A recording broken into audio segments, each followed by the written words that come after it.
नमस्कार। आज हम सरकार की मशीनरी के इंजन रूम में झांक रहे हैं, मतलब कार्यपालिका पर बात करेंगे। हाँ, ये वो हिस्सा है जो असल में देश को चलाता है, नीतियां लागू करता है। और हमारे पास है इंडियन कॉन्स्टिट्यूशन एट वर्क किताब का वो चैप्टर जो इसी कार्यपालिका के बारे में। बिल्कुल। तो आज इसी स्रोत के आधार पर हम गहराई से समझेंगे कि ये पूरी व्यवस्था खासकर भारत में कैसे काम करती है। हाँ, तो हमारा मकसद क्या है? ये समझना कि कार्यपालिका होती क्या है, दुनिया में इसके अलग अलग रूप कौन से हैं, और सबसे जरूरी, भारत ने संसदीय व्यवस्था ही क्यों अपनाई। और साथ ही राष्ट्रपति और प्रधानमंत्री की शक्तियों का सच क्या है, उनकी भूमिकाएं क्या हैं, और वो जो स्थायी कार्यपालिका है, नौकरशाही, उसकी क्या अहमियत है, इस पर भी बात करेंगे। तो चलिए शुरू करते हैं। देखिए, सरकार के मोटे तौर पर 3 हिस्से माने जाते हैं। विधायिका, जो कानून बनाती है, न्यायपालिका, जो कानूनों की व्याख्या करती है, और फिर आती है कार्यपालिका। तो इसका मुख्य काम क्या है? यही कि जो कानून विधायिका ने बनाए, जो नीतियां बनी, उनको लागू करना और डे टू डे प्रशासन चलाना। हाँ, लेकिन ये सिर्फ लागू करने वाली एजेंसी नहीं है, है ना? मतलब नीति बनाने में भी तो इनका काफी हाथ होता है। हाँ, ये बात सही है। इसे हम 2 हिस्सों में देख सकते हैं आसानी के लिए। एक होती है राजनीतिक कार्यपालिका। अच्छा। इसमें आते हैं सरकार के प्रमुख, जैसे प्रधानमंत्री या राष्ट्रपति और उनके मंत्री। हाँ। ये लोग बड़े नीतिगत फैसले लेते हैं और ये सीधे जनता के प्रति जवाबदेह होते हैं। ठीक है। और दूसरा हिस्सा वो है स्थायी कार्यपालिका, जिसे हम आम बोलचाल में नौकरशाही या सिविल सर्विस कह देते हैं। अच्छा, ब्यूरोक्रेसी। हाँ, वही। ये वो अधिकारी हैं जो रोजमर्रा का प्रशासन चलाते हैं और नीतियों को जमीन पर उतारने का काम करते हैं। ये परमानेंट होते हैं, मतलब सरकारें बदलती रहती हैं, ये अपनी जगह पर रहते हैं। ये दिलचस्प बंटवारा है, राजनीतिक और स्थायी। पर क्या दुनिया भर में कार्यपालिका का यही एक मॉडल है, या अलग अलग देशों में ये अलग तरह से काम करती है? नहीं, काफी फर्क है। देखिए, मोटे तौर पर 3 तरह के सिस्टम देखने को मिलते हैं। एक है राष्ट्रपति प्रणाली। जैसे अमेरिका में? हाँ, बिल्कुल। अमेरिका, ब्राजील, इन देशों में वहां क्या होता है कि राष्ट्रपति ही देश का भी प्रमुख होता है और सरकार का भी। मतलब हेड ऑफ स्टेट भी वही, हेड ऑफ गवर्नमेंट भी वही। असली ताकत उसी के हाथ में होती है। सुनने में तो काफी सीधा लगता है। अच्छा, दूसरा मॉडल कौन सा है? दूसरा है संसदीय प्रणाली। ये भारत में है, Britain, Germany, Italy, Canada, Japan, इन सब देशों में है। अच्छा, हमारे यहाँ वाली? हाँ, इसमें सरकार का मुखिया होता है प्रधानमंत्री, और असली कार्यकारी शक्तियां उसी के पास और उसके मंत्रिमंडल के पास होती हैं। तो फिर राष्ट्रपति? हाँ, या जैसे ब्रिटेन में राजा रानी, वो सिर्फ नाम मात्र के, यानी औपचारिक प्रमुख होते हैं। उनकी भूमिका ज्यादातर सेरेमोनियल होती है। और सबसे बड़ी बात इस सिस्टम की ये है कि कार्यपालिका यानी प्रधानमंत्री और मंत्री सीधे संसद के प्रति, विधायिका के प्रति जवाबदेह होते हैं। ये अहम फर्क है। और तीसरा? आपने 3 बताए थे। हाँ, तीसरा है अर्ध राष्ट्रपति प्रणाली, सेमी प्रेसिडेंशियल। ये कहाँ है? ये आपको फ्रांस, रूस, श्रीलंका जैसे देशों में मिलेगी। यहाँ राष्ट्रपति भी होता है जो राष्ट्र का प्रमुख होता है, और प्रधानमंत्री भी जो सरकार का प्रमुख होता है। अच्छा, दोनों होते हैं? हाँ, और दोनों के पास अच्छी खासी, मतलब महत्वपूर्ण शक्तियां हो सकती हैं। जैसे श्रीलंका का उदाहरण लें, 1978 के बाद वहां राष्ट्रपति सीधे जनता चुनती है और उसके पास काफी ताकत है। वो प्रधानमंत्री को नियुक्त भी कर सकता, हटा भी सकता। ओह, ये तो भारत से काफी अलग है। बिल्कुल। फ्रांस में भी राष्ट्रपति के पास दैनंदिन मामलों में काफी शक्तियां होती हैं प्रधानमंत्री के साथ। कभी कभी तो राष्ट्रपति और प्रधानमंत्री अलग अलग पार्टियों के भी हो सकते हैं। दिलचस्प है। अब आते हैं भारत पर। हमारे संविधान बनाने वालों के सामने ये सारे मॉडल रहे होंगे, तो उन्होंने ये संसदीय प्रणाली ही क्यों चुनी? राष्ट्रपति प्रणाली क्यों नहीं? उसमें क्या दिक्कत लगी उन्हें? देखिए, इसकी कई वजह थी। एक तो उन्हें 1919 और 1935 के जो गवर्नमेंट ऑफ इंडिया एक्ट्स थे, उनसे संसदीय प्रणाली का थोड़ा अनुभव हो चुका था। हाँ, वो प्रैक्टिस में थी कुछ हद तक। बिल्कुल। और उन्हें लगा कि इस व्यवस्था में कार्यपालिका पर विधायिका का यानी संसद का नियंत्रण ज्यादा असरदार रहता है। इससे सरकार ज्यादा जवाबदेह बनती है लोगों के प्रति। मतलब एक डर ये भी था कि राष्ट्रपति प्रणाली में कोई एक व्यक्ति, कोई एक नेता बहुत ज्यादा शक्तिशाली ना हो जाए, जिसे वो पर्सनालिटी कल्ट या व्यक्ति पूजा कहते हैं। हाँ, ये एक बहुत बड़ी चिंता थी संविधान सभा में। उन्हें लगा कि राष्ट्रपति प्रणाली में सारी शक्ति एक व्यक्ति में सिमट सकती है और वो शायद विधायिका के प्रति उतना जवाबदेह न रहे। संसदीय प्रणाली में शक्ति प्रधानमंत्री और पूरी मंत्रिपरिषद में बटी होती है और वो लगातार संसद के सामने जवाबदेह होते हैं। इससे किसी एक व्यक्ति के तानाशाह बनने का खतरा कम हो जाता है। उनका जोर एक ऐसी सरकार बनाने पर था जो लोगों के जरूरतों और उम्मीदों के प्रति संवेदनशील हो। इसीलिए केंद्र और राज्य दोनों जगह यही मॉडल अपनाया गया। हाँ, बिल्कुल। दोनों स्तरों पर संसदीय कार्यपालिका ही है। तो भारत में जो केंद्र की कार्यपालिका है उसमें कौन कौन शामिल है? देखिए, संविधान के हिसाब से देखें तो संघ की सारी कार्यवाही शक्ति औपचारिक रूप से राष्ट्रपति में निहित है। अच्छा, ऑन पेपर। हाँ, ऑन पेपर। लेकिन असलियत में वास्तविक शक्ति का इस्तेमाल प्रधानमंत्री और उनकी मंत्रिपरिषद करती है। राष्ट्रपति नाम मात्र के प्रमुख हैं, जबकि प्रधानमंत्री वास्तविक कार्यकारी प्रमुख। और राज्यों में भी ऐसा ही? हाँ, राज्यों में भी यही पैटर्न है। राज्यपाल औपचारिक प्रमुख हैं और मुख्यमंत्री और उनकी मंत्रिपरिषद वास्तविक कार्यकारी। चलिए, राष्ट्रपति की बात करते हैं। हाँ, इनका चुनाव तो सीधे लोग नहीं करते हैं ना? नहीं, इनका चुनाव अप्रत्यक्ष तरीके से होता है।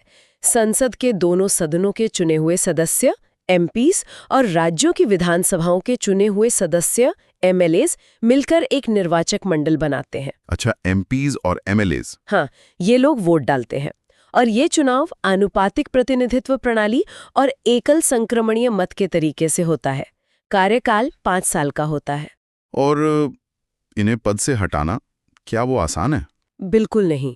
राष्ट्रपति को केवल महाभियोग यानी इम्पीचमेंट की प्रक्रिया से ही हटाया जा सकता है। उसका आधार क्या होता है? केवल एक ही आधार है, संविधान का उल्लंघन। और ये प्रक्रिया बहुत जटिल है। संसद के दोनों सदनों में विशेष बहुमत चाहिए होता है प्रस्ताव पास करने के लिए। मतलब 2/3 से भी ज्यादा? हाँ, उपस्थित और मतदान करने वालों का 2/3 और सदन की कुल सदस्य संख्या का बहुमत भी। ये हासिल करना बहुत मुश्किल है। संविधान का अनुच्छेद 74(1) कहता है कि राष्ट्रपति मंत्रिपरिषद की सलाह पर काम करेंगे। ये सलाह कितनी बाध्यकारी है? क्या वो मना कर सकते हैं? देखिए, शुरुआत में थोड़ी अस्पष्टता थी, लेकिन बाद में संविधान संशोधन करके ये बिल्कुल साफ कर दिया गया कि राष्ट्रपति मंत्रिपरिषद की सलाह मानने के लिए बाध्य हैं। पूरी तरह बाध्य? हाँ, ज्यादा से ज्यादा वो क्या कर सकते हैं कि अगर उन्हें कोई सलाह ठीक नहीं लग रही तो वो उसे एक बार मंत्रिपरिषद के पास पुनर्विचार के लिए वापस भेज सकते हैं। हाँ। एक बार वापस भेज सकते हैं। हाँ। लेकिन अगर मंत्रिपरिषद दोबारा वही सलाह या बदली हुई सलाह वापस भेजती है तो फिर राष्ट्रपति को उसे मानना ही पड़ेगा। उनके पास कोई चारा नहीं है। तो फिर राष्ट्रपति की भूमिका क्या सिर्फ एक रबर स्टैम्प जैसी है, सिर्फ दस्तखत करने की, या उनके पास कुछ अपनी समझ से काम करने की गुंजाइश भी है? जैसा नेहरू ने कहा था कि न शासन करते हैं न राज करते हैं। ज्यादातर मामलों में तो इनकी भूमिका औपचारिक ही है। पद की गरिमा है, प्रतिष्ठा है, वो राष्ट्र के प्रमुख हैं। लेकिन संविधान कुछ ऐसी स्थितियां देता है जहां राष्ट्रपति अपने विवेक का इस्तेमाल कर सकते हैं। इनको उनकी विवेकाधीन शक्तियां कहते हैं। अच्छा, डिस्क्रिशनरी पावर्स। जैसे कि कौन सी हैं वो? पहली तो वही जो अभी हमने बात की, मंत्रिपरिषद की सलाह को पुनर्विचार के लिए लौटाना। ये उनका विवेक है कि वो किस सलाह को वापस भेजना चाहते हैं। शायद उन्हें लगे कि सलाह जल्दबाजी में दी गई है या देशहित में नहीं है या उसमें कोई कानूनी अड़चन है। ये एक तरह का चेक हुआ। हाँ, दूसरी अहम शक्ति है वीटो पावर। जब संसद कोई बिल पास करके राष्ट्रपति के पास भेजती है, मनी बिल को छोड़कर, तो उनके पास 3 ऑप्शन होते हैं। क्या क्या? या तो वो उस पर अपनी सहमति दे दे और वो कानून बन जाए, या अपनी सहमति रोक ले, मतलब मना कर दे, या फिर बिल को मनी बिल नहीं, संसद को पुनर्विचार के लिए लौटा दें। अच्छा, अगर लौटा दिया और संसद ने फिर से पास कर दिया तब राष्ट्रपति को सहमति देनी ही पड़ेगी, तब वो मना नहीं कर सकते। इसमें एक पॉकेट वीटो की भी बात आती है। वो क्या चीज है? हाँ, वो दिलचस्प है। देखिए, संविधान में ये तो लिखा है कि राष्ट्रपति बिल लौटा सकते हैं, पर ये नहीं लिखा कि कितने समय के अंदर लौटाना है। कोई टाइम लिमिट नहीं दी गई है। अच्छा, तो इसका मतलब ये हुआ कि राष्ट्रपति चाहें तो किसी बिल को बिना हाँ या ना कहे अनिश्चित काल तक अपने पास रख सकते हैं। न तो सहमति दें, न मना करें, न पुनर्विचार के लिए लौटाएं, बस अपनी जेब में डाल लें। इसी को पॉकेट वीटो कहते हैं। क्या ऐसा कभी हुआ है? हाँ, 1986 में, तब राष्ट्रपति थे ज्ञानी ज़ैल सिंह। संसद ने भारतीय डाकघर संशोधन विधेयक पास किया था, जिस पर काफी विवाद था। कहा जा रहा था कि ये प्रेस की आजादी पर रोक लगाएगा। राष्ट्रपति जैल सिंह ने उस बिल पर कोई फैसला ही नहीं लिया, ना हाँ कहा ना, वो बिल बस पड़ा रहा। तो वो कानून नहीं बन पाया? नहीं बन पाया। प्रभावी रूप से ये वीटो ही हो गया। बाप रे, ये तो काफी बड़ी ताकत है एक तरह से। और कोई स्थिति जहां राष्ट्रपति अपने विवेक का इस्तेमाल करते हो? हाँ, और शायद सबसे महत्वपूर्ण स्थिति तब पैदा होती है जब राजनीतिक हालात ऐसे हों, खासकर चुनावों के बाद। मतलब जब लोकसभा चुनाव में किसी एक पार्टी या किसी चुनाव पूर्व गठबंधन को स्पष्ट बहुमत न मिले, त्रिशंकु संसद जिसे कहते हैं। हाँ, हंग पार्लियामेंट। तब ये राष्ट्रपति के विवेक पर निर्भर करता है कि वो प्रधानमंत्री पद के लिए किसे आमंत्रित करे। उन्हें ये देखना होता है कि कौन सा नेता या कौन सा गठबंधन सदन में बहुमत साबित कर सकता है और एक स्थिर सरकार दे सकता है। ऐसा तो 1989 के बाद कई बार हुआ होगा जब मिलीजुली सरकारें बनी। बिल्कुल, 1989 के बाद जो गठबंधन सरकारों का दौर चला, उसमें राष्ट्रपति की ये भूमिका बहुत अहम हो गई। सरकारें बनी गिरी, तब प्रधानमंत्री किसे बनाना है, किसे बहुमत साबित करने का मौका देना है, ये सब फैसले राष्ट्रपति को अपने विवेक से करने पड़े। कोई उदाहरण याद है? हाँ, जैसे 1998 में जब चुनाव नतीजे आए तो किसी को स्पष्ट बहुमत नहीं था। तब राष्ट्रपति के.आर. नारायणन ने सबसे बड़े गठबंधन के नेता अटल बिहारी वाजपेयी को सरकार बनाने के लिए बुलाया, लेकिन उनसे कहा कि वो पहले अपने समर्थन का सबूत दें और शपथ लेने के 10 दिन के अंदर सदन में विश्वास मत हासिल करें। अच्छा, उन्होंने शर्त रखी। हाँ, इसी तरह अगर कोई प्रधानमंत्री सदन का विश्वास खो देता है और लोकसभा भंग करने की सिफारिश करता है, तो राष्ट्रपति उस सिफारिश को मानने या ना मानने का फैसला भी अपने विवेक से कर सकते हैं। तो कुल मिलाकर देखें तो राष्ट्रपति भले ही ज्यादातर औपचारिक प्रमुख हों, लेकिन कुछ खास राजनीतिक परिस्थितियों में जब स्थिरता दांव पर हो, तब उनका विवेक और उनकी भूमिका काफी महत्वपूर्ण हो जाती है। एकदम सही कहा। वो संविधान के संरक्षक भी हैं और स्थिरता बनाए रखने में उनकी एक अहम भूमिका है। उपराष्ट्रपति के बारे में भी थोड़ा बता दीजिए, संक्षेप में उनकी क्या भूमिका है? उपराष्ट्रपति का चुनाव भी 5 साल के लिए होता है, लेकिन इनके चुनाव में सिर्फ संसद के सदस्य एमपीज वोट डालते हैं, विधायक एमएलएज नहीं। अच्छा, ये फर्क है। हाँ, उनका मुख्य काम है राज्यसभा के पदेन सभापति होना, मतलब वो राज्यसभा की बैठकों की अध्यक्षता करते हैं। इसके अलावा अगर किसी वजह से राष्ट्रपति का पद खाली हो जाता है, मृत्यु, इस्तीफा या महाभियोग से, तो नए राष्ट्रपति के चुनाव होने तक उपराष्ट्रपति ही कार्यवाहक राष्ट्रपति के तौर पर काम करते हैं। अच्छा, एक्टिंग प्रेसिडेंट। हाँ, जैसे फखरुद्दीन अली अहमद की मृत्यु के बाद बीडी जत्ती ने कार्यवाहक राष्ट्रपति का पद संभाला था। ठीक है, अब आते हैं असली पावर सेंटर पर, प्रधानमंत्री और उनकी मंत्रिपरिषद। तो प्रधानमंत्री कौन बनता है, कैसे नियुक्ति होती है? देखिए, व्यवस्था सीधी है। राष्ट्रपति लोकसभा में बहुमत प्राप्त दल के नेता को या फिर उस गठबंधन के नेता को जिसे लोकसभा में बहुमत का समर्थन हासिल हो, प्रधानमंत्री नियुक्त करते हैं। मतलब लोकसभा में बहुमत होना जरूरी है? बिल्कुल। प्रधानमंत्री के लिए लोकसभा का विश्वास बनाए रखना सबसे जरूरी शर्त है। जिस पल वो बहुमत खो देते हैं, उन्हें इस्तीफा देना पड़ता है। और मंत्री कौन बनेंगे, उनके विभाग क्या होंगे, ये कौन तय करता है? ये पूरी तरह से प्रधानमंत्री का विशेषाधिकार होता है। वो अपनी टीम चुनते हैं। मतलब अपनी कैबिनेट? हाँ, अपनी मंत्रिपरिषद। वो तय करते हैं कि कौन मंत्री बनेगा, किसे कौन सा मंत्रालय मिलेगा और किसका क्या रैंक होगा, कैबिनेट मंत्री, राज्य मंत्री या उप मंत्री। बस एक शर्त है कि हर मंत्री को, अगर वो नियुक्ति के समय संसद का सदस्य नहीं है, तो 6 महीने के अंदर संसद के किसी भी सदन, लोकसभा या राज्यसभा का सदस्य बनना जरूरी है। क्या मंत्रियों की संख्या पर भी कोई लिमिट है? मुझे याद है पहले तो बहुत बड़ी बड़ी कैबिनेट बन जाती थी, खासकर गठबंधन सरकारों में। हाँ, पहले ऐसा होता था, लेकिन अब रोक है। 2003 में 91वां संविधान संशोधन किया गया। अच्छा। उसके मुताबिक केंद्र में और राज्यों में भी मंत्रिपरिषद का आकार लोकसभा या राज्य में विधानसभा की कुल सदस्य संख्या के 15% से ज्यादा नहीं हो सकता। अच्छा, 15% की लिमिट लगा दी। हाँ, ये इसीलिए किया गया ताकि गठबंधन की मजबूरी में बहुत ज्यादा मंत्री न बनाने पड़े और सरकारी खर्च पर भी लगाम लगे। एक टर्म हम सुनते हैं, सामूहिक उत्तरदायित्व या कलेक्टिव रिस्पॉन्सिबिलिटी। इसका क्या मतलब है? ये संसदीय प्रणाली का आप कह सकती हैं आधार स्तंभ है। इसका सीधा सा मतलब है कि पूरी मंत्रिपरिषद यानी सारे मंत्री एक टीम की तरह काम करते हैं और वो अपने हर काम के लिए, हर नीति के लिए, हर फैसले के लिए सामूहिक रूप से लोकसभा के प्रति जवाबदेह होते हैं। सामूहिक रूप से मतलब अगर लोकसभा सरकार की किसी एक नीति के खिलाफ हो जाए या सरकार के खिलाफ अविश्वास प्रस्ताव पास कर दे, तो सिर्फ उस नीति से जुड़े मंत्री को नहीं, बल्कि पूरी की पूरी मंत्रिपरिषद को प्रधानमंत्री समेत इस्तीफा देना पड़ता है। अच्छा, पूरी सरकार गिर जाती है। हाँ, इसका एक और मतलब ये भी है कि कैबिनेट में जो भी फैसले होते हैं वो पूरी कैबिनेट के फैसले माने जाते हैं। अगर कोई मंत्री उस फैसले से सहमत नहीं भी है तो भी उसे सार्वजनिक रूप से उसका समर्थन करना होता है या फिर उसे इस्तीफा देना पड़ता है। वो बाहर आकर ये नहीं कह सकता कि मैं तो इस फैसले के खिलाफ था। अंदरूनी एकता दिखानी पड़ती है। बिल्कुल। तो फिर प्रधानमंत्री की स्थिति क्या है? आपने कहा वो वास्तविक कार्यकारी हैं, उन्हें सरकार की धुरी या लिंचपिन क्यों कहा जाता है? क्योंकि वो सच में सरकार के केंद्र होते हैं। आप सोचिए, वो मंत्रिपरिषद के मुखिया हैं, वो राष्ट्रपति और मंत्रिपरिषद के बीच की मुख्य कड़ी हैं। संविधान में ये उनका कर्तव्य बताया गया है कि वो राष्ट्रपति को मंत्रिपरिषद के सभी फैसलों और कानूनों के प्रस्तावों के बारे में जानकारी दें। अच्छा, वो ही कैबिनेट की बैठकों की अध्यक्षता करते हैं, मंत्रालयों के बीच तालमेल बिठाते हैं, देश की नीतियों को दिशा देते हैं। सरकार के सभी महत्वपूर्ण फैसलों में उनकी भूमिका होती है।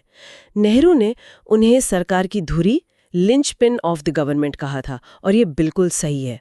उनकी इतनी ताकत आती कहाँ से है? देखिए, कई स्रोत हैं। एक तो मंत्रिपरिषद पर उनका नियंत्रण, मंत्री वही बुलाते हैं, हटा भी सकते हैं।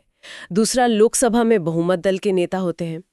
तीसरा, पूरी सरकारी मशीनरी यानी नौकरशाही पर उनका कंट्रोल होता है।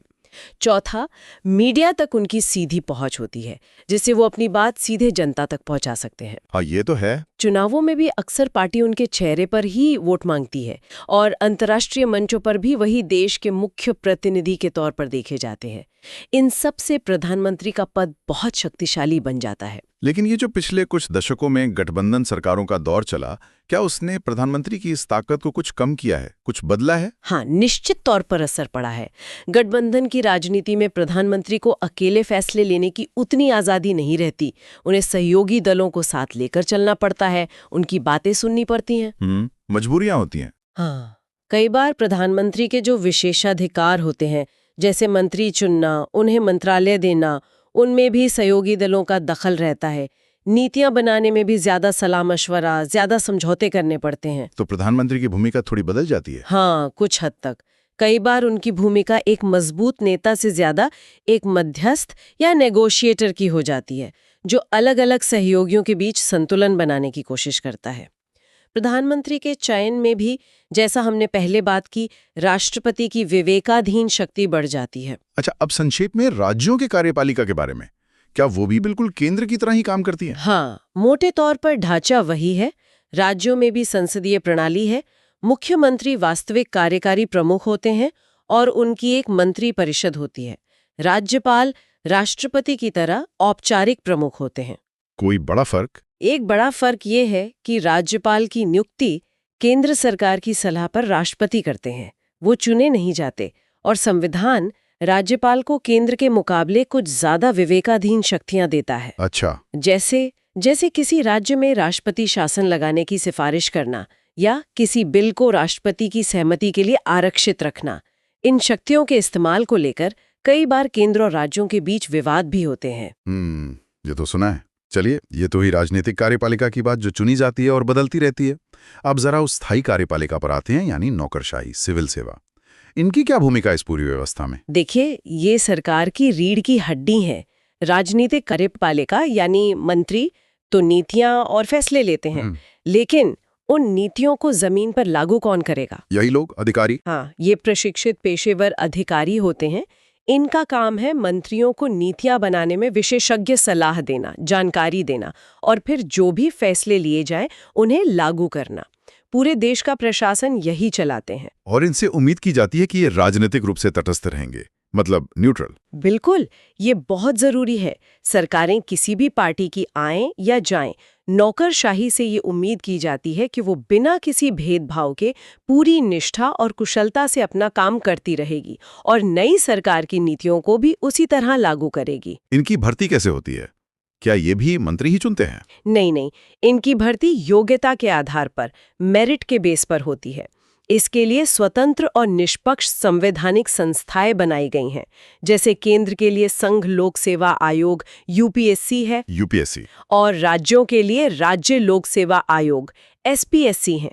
ये आयोग प्रतियोगी परीक्षाएं आयोजित करते हैं और सबसे काबिल उम्मीदवारों का चयन करते हैं, ताकि भर्ती पारदर्शी हो और राजनीतिक पसंद नापसंद से दूर रहे। हाँ, यही मकसद है। इन आयोगों के सदस्यों का कार्यकाल भी निश्चित होता है और उन्हें हटाना भी बहुत मुश्किल है, ताकि वो बिना किसी दबाव के काम कर सकें। संविधान में ये भी कोशिश की गई है कि नौकरशाही में समाज के अलग अलग वर्गों के लोग शामिल हों, है ना? आरक्षण की व्यवस्था। हाँ, बिल्कुल। शुरुआत से ही संविधान में अनुसूचित जातियों यानी एससी और अनुसूचित जनजातियों यानी एसटी के लिए सरकारी नौकरियों में आरक्षण का प्रावधान था। बाद में अन्य पिछड़े वर्गों यानी ओबीसी, महिलाओं और अब आर्थिक रूप से कमजोर वर्गों यानी ईडब्ल्यूएस के लिए भी आरक्षण लागू किया गया है। इसका मकसद क्या है? मकसद ये है कि देश की नौकरशाही ज्यादा प्रतिनिधि मूलक बने, उसमें समाज के सभी तबकों की हिस्सेदारी हो, ताकि वो सबकी जरूरतों और समस्याओं को बेहतर ढंग से समझ सके और उनके प्रति संवेदनशील हो। ये जो आईएएस और आईपीएस जैसी अखिल भारतीय सेवाएं हैं, ऑल इंडिया सर्विसेज, इनका क्या खास महत्व है? ये बहुत महत्वपूर्ण है। देखिए, इनकी भर्ती तो केंद्र सरकार यूपीएससी के जरिए करती है, लेकिन ये काम राज्यों में करते हैं, राज्यों के कैडर में।